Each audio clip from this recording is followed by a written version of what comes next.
ከመቀሌ እስከ ካይሮ።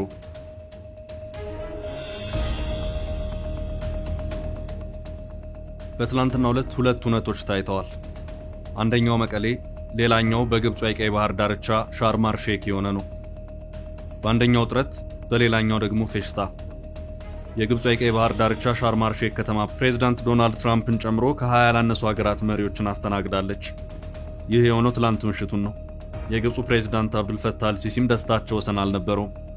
በ20 የሰላም ነጥቦቼ ሐማስንና እስራኤልን ወደ አንድ የሰላም መቋጫ አምጥቻለሁ ያሉት ፕሬዝዳንት ዶናልድ ትራምፕ በምሽቱ ኮከብ ሆነው አምሽተዋል። የፈረንሳዩ ፕሬዝዳንት ኢማኑኤል ማክሮን፣ የቱርኩ ፕሬዝዳንት ረሲብ ጣይብ ኤርዶጋን፣ የእንግሊዙ ጠቅላይ ሚኒስትር ኬር ስታርመር፣ የጀርመኑ ቻንስለር ፍሬድሪክ ሜርዝ፣ የስፔኑ ጠቅላይ ሚኒስትር ፔድሮ ሳንቼዝ፣ የጣሊያኗ ጠቅላይ ሚኒስትር ጆርጂያ ሜሎኒ እና ሌሎችም በዚህች የግብጽ የቀይ ባህሯ ከተማ ሻርም አል-ሼክ ተገኝተው የእስራኤል ሐማስ የሰላም ስምምነት ታዛቢ ሆነው ታይተዋል። ብዙውን ጊዜ የተለመደው በአንድ የሰላም ስምምነት ላይ ሁለት ተፋላሚ ወገኖች ፊርማቸውን ሲያኖሩ ነው።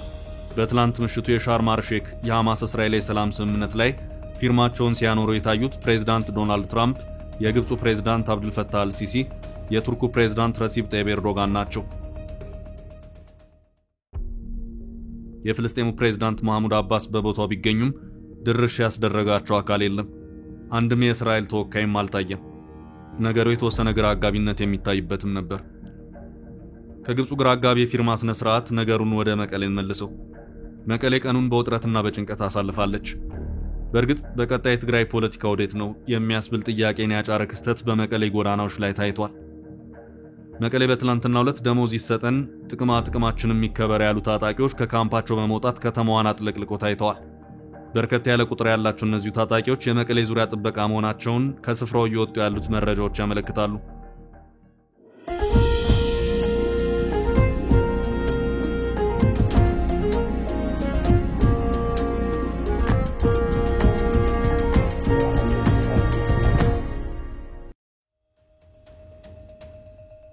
ኩይሃ ከተባለው ቦታ ተነስተው በቀጥታ መቀሌ ከተማ በመግባት ዋናዎቹን መንገድ ዘግተው ጥያቄያችንን ህዝብ ይስማልን ብለዋል። ወደ አሉላ አባ ነጋ ኤርፖርት የሚወስደውን መንገድ ዘግተውት ነበር። ታጣቂዎቹ ወደ ሰልፍ የወጡት ጦር መሳሪያን ሳይዙ በቱታ ነው። ጥያቄው ቢቀርብም እስካሁን ባለው ሁኔታ በህወሓትም ሆነ በሌተናል ጀነራል ታደሰ ወረደ የሚመራው የትግራይ ጊዜያዊ አስተዳደር የሰጠው ምላሽ የለም። በትጥቅ ላይ ያለ አካል ሰላማዊ በሆነ መንገድ ጥያቄውን አቅርቦ ምንም ነገር ኮሽ ሳይል ወደ ካምፑ መመለሱም ብዙዎችን አነጋግሯል። ይሄው ጥያቄ ወደፊት እንዴት ይፈታል? በእርግጥ በክልሉ ቀደም ብሎ ከነበረው ታጣቂ አንጻር አሁንም በርካቶች ለወታደራዊ ስልጠና ተመልምለው እየተጨመሩ በመሆናቸው ክልሉ ያለው የበጀት አቅም በምን መልኩ ታጣቂውን ኃይል በደሞዝ በጥቅማጥቅምና በሎጂስቲክስ አቅርቦት እያስተናገደ መቀጠል ይችላል የሚሉት ጉዳዮች አሁንም ጠጣር ጥያቄ ሆነው እንደቀጠሉ ነው። ህወሓት ወይም የጊዜያዊ አስተዳደሩ ይህን ማድረግ ቢችሉ እንኳን ከክልሉ ቀሪ ልማት የበጀት ድልድሎችስ አንጻር በምን መልኩ ተጣጥሞ ይሄዳል የሚለው ጉዳይ ዛሬም ድረስ ጥያቄ ሆኖ የሚነሳ ነው። በህወሓትና በትግራይ ጊዜያዊ አስተዳደር በኩል የተከፋፈለውን የትግራይ ፖለቲካ ወደ አንድነት ለማምጣትና በህብረትም ለመቆም በሚል ከአንድ ወር ላላነሰ ጊዜ በመላ ትግራይ ከፍተኛ ህዝባዊ ንቅናቄ ሲካሄድ ነበር። የህዝባዊ ንቅናቄ የትግራይ ብሔራዊ አንድነት በሚል ስያሜ የተካሄደ ሲሆን ባሳለፍነው ሳምንት በመቀሌ ማጠቃለያውን አግኝቷል። በዚህም የትግራይ አንድነትን ለማጽናት ሰፊ ስራ ተሰርቷል በሚል ስብሰባው በተጠናቀቀ በቀናት ልዩነት የተሰማው ይሄው የታጣቂዎች የጥቅማጥቅም ጥያቄ ሌሎች ያልታዩ ጥያቄዎች እየመጡ እንደሆነ ማሳያ ነው እየተባለ ይገኛል። ህወሓትና የትግራይ ጊዜያዊ አስተዳደር በቀደመው የፕሪቶሪያ ስምምነት መሰረት ታጣቂዎችን ትጥቅ ማስፈታት ይጠበቅባቸው ነበር። የፕሪቶሪያ ስምምነት የተፈረመው የትግራይ ጊዜያዊ አስተዳደር ከመፈጠሩ በፊት ነው። የትግራይ ጊዜያዊ አስተዳደር የፕሪቶሪያው ስምምነት ውጤት እንጂ በስምምነቱ ወቅት ፈራሚ የነበረ አካል አልነበረም። በሁለት አቅጣጫ የፕሪቶሪያው ስምምነት ፈራሚዎች አንደኛው የፌዴራል መንግስት ሲሆን ሌላኛው ደግሞ ህወሓት ነው። የስምምነቱ መጽናትና መፈጸምም ሆነ መፍረስ ወይም መሸራረፍ የሚመለከተው የሁለቱን ፈራሚ አካላት ነው። አሁን በትግራይ ካለው ትጥቅ አንጻር ነገሩ ከታየ ብዙ ያነጋግራል። በዚሁ ስምምነት ላይ የትግራይ መከላከያ ሰራዊት ወይም በምህጻረ ቃሉ TDF የተባለው ታጣቂ ኃይል ባለቤትነት በሚገባ ተመላክቷል።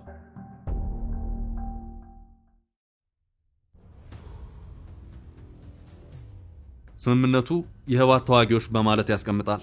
ታጣቂዎቹ በግልጽ የተቀመጠ ባለቤት አላቸው ማለት ነው። እሱም ህወሓት ነው። ህወሓት ማለት ደግሞ ሌተናል ጀነራል ታደሰ ወረደ በሚመሩት የትግራይ ጊዜያዊ አስተዳደር ውስጥ ከግማሽ በላይ የሚሆነውን የመንግስትነት ድርሻ የያዘ ማለት ነው። ይህም በመሆኑ ሰራዊት ተብሎ በሚጠራው ታጣቂ ኃይል መቀጠል መሆን አለመቀጠል ዙሪያ ጉዳዩ በቀጥታ የሚመለከተው ህወሓትን መሆኑ ጥርጥር የለውም። ከዚህ ውጪም በዚሁ በተፈረመው ስምምነት ላይ ህወሓት በአንድ ሀገር ውስጥ የማውቀው አንድ መከላከያ ሰራዊትን ነው በማለትም ለኢትዮጵያ መከላከያ ሰራዊት እውቅናን ሰጥቷል። ይህ ማለት ህወሓት ከዚህ ቀደም ሲያደርገው እንደነበረው ራሱ ያደራጀውን ታጣቂ ኃይል ሰራዊት ብሎ የሚጠራበት ሁኔታ አይኖርም ማለት ነው። ሆኖም ዛሬም ድረስ የትግራይ ሰራዊት መከላከያ ሰራዊቱ የትግራይ ሰራዊት የህዝቡ የህልውና አለኝታ ነው፣ ጠላቶቻችን እኛን መምታት የሚፈልጉት በመጀመሪያ የትግራይን ሰራዊት በመምታት ነው የሚሉ መሰል አገላለጾች እየደጋገሙ በየመድረኩ የሚሰሙበት ሁኔታ አለ። አሁንም ይሄ ጉዳይ እንደገና ተመልሶ ሊታይ የሚችለው ከፕሪቶሪያው ስምምነት አንጻር ነው። የፕሪቶሪያውን ስምምነት አለመከበር በተመለከተ አብዝቶ የሚጮኸው ህወሓት ነው። በሌላ አቅጣጫ ደግሞ በተለይ በትጥቅ በኩል ስምምነቱን ሲጥስ የሚታየው ደግሞ ራሱ ህወሓት ነው። ስምምነቱ ህወሓት በዲዲአር ሰራዊቱን እንዲያሰናብት የሚደረግ መሆኑን ያመለክታል። በዲዲአር ታጣቂዎችን ትጥቅ በማስፈታት የታድሶ ስልጠናን ሰጥቶ በተወሰነ መቋቋሚያ ገንዘብ ወደ ህብረተሰቡ እንዲቀላቀሉ ማድረግ ማለት ነው። ሂደቱ ተጀምሮ የነበረ ቢሆንም በበርካታ ምክንያቶች ወደፊት ሊቀጥል አልቻለም። በዚህ ሂደት ውስጥ ባለድርሻ አካላቶች የፌዴራል መንግስት፣ ህወሓትና አንዳንድ የፋይናንስ ምንጮች ናቸው። ትልቁ ፈተናም ፋይናንስ እንደሆነ ሲነገር ቆይቷል። ሆኖም ጥያቄ እያስነሳ ያሉትን በዲዲአር ፕሮግራም ለማሰናበት ጥረቶች ባሉበት ሁኔታ ተጨማሪ ጦር የሚመለመልበት የሚሰለጥንበትና የሚታጠቅበት ሁኔታ መኖሩ ነው። ያለውን ትጥቅ አስፈትቶ ለማሰናበት የገንዘብ እጥረት ተፈጠረ ቢባል እንኳን እንዴት አዳዲስ ታጣቂዎችን መመልመልና ማሰልጠን ብሎም ማስታጠቁ አስፈለገ የሚለው ነው።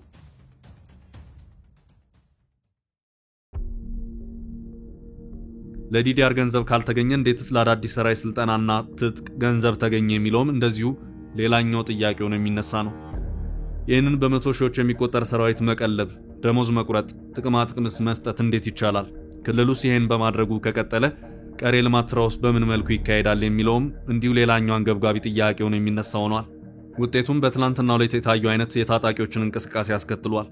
ያሉት መፍትሄ ባላገኙበት ተጨማሪ ታጣቂዎችን መሰብሰቡ በራሱ የትግራይን ፖለቲካ የበለጠ እያወሳሰበው የሚሄደው ነው ይታያል። ከዚህ በኋላም ህወሓት የሰበሰበውን ታጣቂ ኃይል በራሱ መንገድ አልፈልግም፣ ታጣቂው ኃይል ጫና እየፈጠረ በመሆኑ ሊበተን ይገባል ቢል እንኳን ወደ ኋላ ሊመልሰው የማይችላቸው ሁኔታዎች እየተፈጠሩም ነው። አሁን ባለው ሁኔታ ህወሓት ጠላታችን ውጫዊ ነው፣ ዛሬም የህልውና አደጋ ውስጥ ነን እና ምንደራጅ፣ አንድነታችንን እንጠብቅ፣ ትጥቃችንን ጠበቅ እናርግ እያለ ነው። ህዝቡና የክልሉ ፖለቲከኞች ደግሞ ከውስጥ ወደ ውጭ እንመልከት፣ የውስጥ ችግሮቻችንን እናጥራ፣ ባለፍንበት መንገድ መልሰን አንሂድ፣ ነገሮችን መለስ ብለን እንገምግም እያለም ይገኛል። በቅርቡ የኤንቢሲ ኢትዮጵያ ቴሌቪዥን ጣቢያ ጋር ቆይታ ያደረጉት የቀድሞ ጊዜያዊ አስተዳደሩ የካቢኔ አባል ጀነራል ጻድቃን ገብረትንሳኤ ሌላው ቀርቶ የሁለት ዓመታቱ ጦርነት ሳይቀር መገምገም አለበት ሲሉ ጥያቄን ያቀረቡበት ሁኔታ ታይቷል። አሁን ደግሞ ከመቀሌ ወደ ካይሮ መለስ ስንበል ትላንት የካይሮ ቀን ነበር። ሀገሪቱ በታሪኳ አይታ በማታውቀው የሀያላኑ ሀገራት መሪዎችም በአንድ መድረክ ያሰባሰበችበት ሁኔታ ታይቷል። በዚህች የቀይ ባህሯ ሻርም አል ሼክ ከተማ የተሰበሰቡት የዓለማችን ሀገራት መሪዎች ቁጥር ወደ 20 እንደሚሆኑ ዘገባዎች ያመለክታሉ።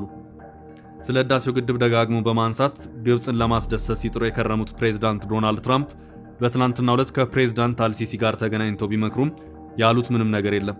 ሁለቱ መሪዎች በዚህ ጉዳይ ሐሳብ አንስተውና አጀንዳ ይዘው ስለመወያየታቸውም የተባለ ምንም ነገር የለም። የትላንቱ የትራምፕ ፌሽታ ቁጭ ብሎ የሚያስወራም አልነበረም። ብዙ ወከባ የታየበትን ፕሮግራም ነበር። ያም ሆኖ በነበረችው ውስን ደቂቃ ፕሬዝዳንት ትራምፕና ፕሬዝዳንት አብዱልፈታህ አልሲሲ ቁጭ ብለው ሲነጋገሩ ታይቷል። ዋነኛ የትኩረቱ ነጥብም ጋዛ ነበር። ትራምፕ ግብፅ የገቡትን በተጣበበ ፕሮግራም ነበር።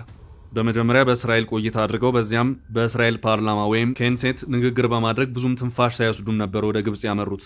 እናም በዚሁ እጅግ በተጣበበ ፕሮግራም ውስጥ ግብፅ ችግሬ ነው በምትለው የህዳሴው ግድብ ጉዳይ አጀንዳ ይዘው ይመክራሉ ተብሎም አይታሰብም። አልሲሲ እንደዛ ቢሆንላቸው ደስታውን አይችሉትም ነበር፣ ግን ደግሞ አልሆነም። የቀይ ባህሯ የግብፅ ሻርም አል ሼክ ከተማ ደምቃ አምሽታለች። እንደ አውሮፓውያን አቆጣጠር ኦክቶበር 9 ቀን 2025 የታወጀው የጋዛን ጦርነት ለማስቆም የሻርም አል ሼክ ስምምነት በመባል የሚታወቀው ስምምነቱ ግጭቱን ለማስቆም የሰላም ማዕቀፍ ለማስፈንና ጋዛን መልሶ ለመገንባት ቃል ኪዳን የተገባበት ነው። በዚሁ ስምምነት ሰነድ ላይ ፊርማቸውን ካኖሩት መሪዎች መካከል አንዱ የሆኑት ፕሬዝዳንት አብዱልፈታህ አልሲሲ ስምምነቱን ሲያወድሱት ታይተዋል።